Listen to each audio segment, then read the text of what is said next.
Pessoal, PY1AX Tony, Saquarema, Rádio Amador, presente, né? Se eu conseguir fazer isso aqui, ó.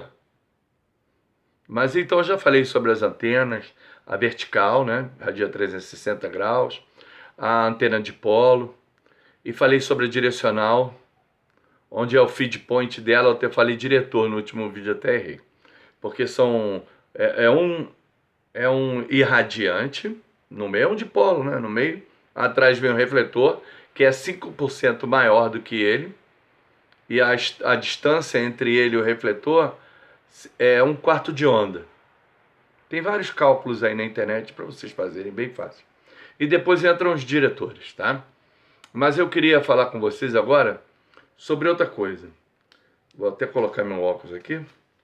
Da história da comunicação. Não é tão longe assim. Não tem tanto tempo assim. Se tiver 200 anos que foi inventado o rádio, é muito. Então nós estamos engateando. Na verdade, quando o homem conseguiu entender e dominar as ondas eletromagnéticas, aí tivemos um grande pulo. Nessa época, nós tínhamos o Hertz, que conseguiu fazer uma transmissão de energia de um ponto a outro, né? Ele conseguiu fazer isso sem fio. Para nós aqui, nós temos o padre Roberto Lendel de Moura, né? Ele parece que transmitiu a voz. Mas cada país tem um. A Alemanha tem um, a Itália tem um, Marconi. Thomas Edison era dos Estados Unidos. A França também tem um. Eu até anotei alguns nomes aqui, né? Mas eu queria explicar a vocês também como eu entrei para o radioamadorismo. Foi em 1986, mais ou menos. Meu pai, ele veio da Polônia, da Segunda Guerra Mundial. E lá na Polônia, ele falava 8 idiomas. Então ele trouxe um rádio que ele ficava em casa ouvindo as broadcasts. E tinha horário e tudo, as várias frequências, ele ficava procurando. Isso já começou a me fascinar. Aí quando ele estava uma vez numa loja na Sears, que já não existe mais, nessa loja ele estava comprando um barco à vela para ele e para minha mãe. Um veleiro pequeno, era o Pinguim. E ele viu que eu fiquei chateado que eu estava vendo. Aí ele, que cara, tá chateado? Eu vi um rádio. Aí eu falei, eu queria aquele rádio. Ele, sério que você quer aquele rádio? Eu quero. Porque eu já tinha walkie-talkie e dava para os meus amigos no prédio, e à noite nós tínhamos uma rodadinha, a gente sempre se falava. Depois do colégio, tudo a gente se falava. Eu tinha 2, emprestei um para um amigo que morava numa casa lá embaixo. Eu morava no prédio, 11º andar, então chegava bem. Tinha outro amigo, que era o Marcos, morava no 10º andar. E depois foram aparecendo outros, que a gente não sabia de onde o cara era. Aí falava assim, então pisca a luz aí da tua casa. Aí o camarada ia lá, piscava a luz, aí tu via. Eu já sei onde é o teu apartamento. Já dava tchau. E depois a gente se conheceu, fazia reuniões em pracinhas e tudo mais. E aí ele comprou esse rádio, ele me levou para casa com uma antena de carro, uma antena móvel, que as verticais são boas para móvel, né?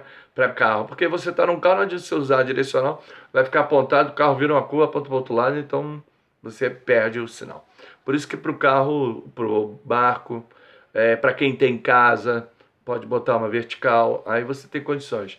Caso contrário, é bom se você tem uma empresa e quer falar justamente com um local só, que é para aquele local, aí você bota a direcional. No caso, a gente tem rotor e gira a direcional para onde a gente quer, tá bom? Então, eu estava escutando uma matéria do Fábio, que ele deu ali na televisão, sobre as teorias, né? O Hertz, o Thomas Edison e o Nikola Tesla, a briga deles dois, né? Na verdade, o Tesla emprestou o laboratório dele para que o Thomas Edison pudesse inventar lá a transmissão dele, as correntes alternadas e correntes contínuas, né? Foi nessa época que surgiram, mas isso tudo era Tesla, isso tudo era do Tesla. Então, teve uma história muito interessante do Titanic, que quando o Marconi, O Marconi não, foi o Thomas Edison. Ele tinha uma empresa, a White Star, que era a empresa do Titanic, né? É, foi o Marconi, o experimento foi do Marconi. Ele foi o primeiro a colocar uma estação de rádio dentro de uma embarcação. Até então não tinha. Os alemães estavam brigando porque eles tinham a Telefunken, eles já tinham colocado 3 estações em rádio. Só que o Marconi, ele tinha nesse experimento, foi patrocinado pelo New York Times. E era exclusivo do New York Times, entendeu? Então, foi colocada essa estação e tinham 2 radiotelegrafistas no barco, no Titanic. Quando houve o acidente, ele passou o SOS. As estações da Alemanha tinham mais 3 navios próximos, escutaram o SOS, se recusaram a passar essa mensagem, seguraram. O radiooperador tem isso também, ele pode segurar a mensagem, ele pode mudar uma história.